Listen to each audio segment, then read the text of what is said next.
শুরু হচ্ছে বঙ্গানুবাদ সহ সম্পূর্ণ পবিত্র কালামে পাকের ধারাবাহিক পরিবেশনা।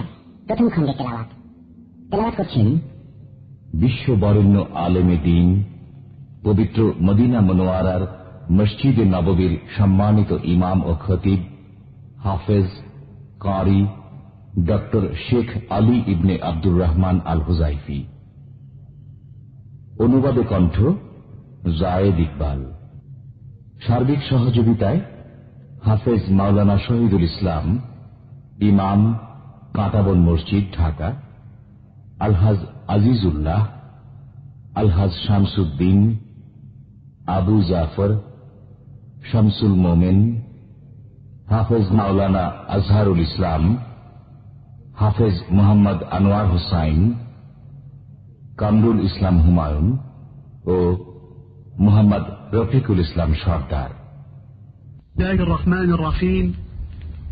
আলহামদুলিল্লাহি রাব্বিল আলামিন والصلاة والسلام على أشرف المرسلين سيدنا ونبينا محمد وعلى آله وصحبه أجمعين، وبعد، فهذا مصحف المدينة النبوية المرتل، تلاوة فضيلة الشيخ علي بن عبد الرحمن الحذيفي برواية حفص عن عاصم من طريق الشاطبية، وهي الرواية التي رواها حفص عن عاصم بن أبي النجود الكوفي عن أبي عبد الرحمن السلمي عن عثمان بن عفان وعلي بن أبي طالب وزيد بن ثابت وأبي بن كعب عن النبي صلى الله عليه وسلم.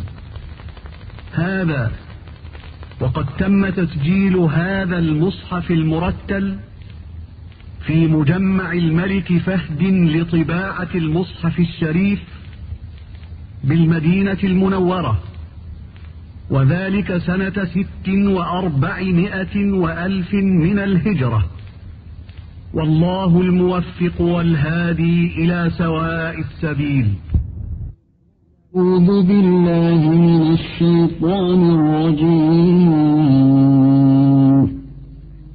بسم الله الرحمن الرحيم. الحمد لله رب العالمين الرحمن الرحيم مالك يوم الدين إياك نعبد وإياك نستعين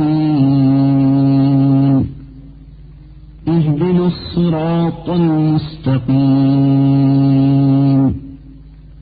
صراط الذين أنعمت عليهم غير المغضوب عليهم ولا الضالين.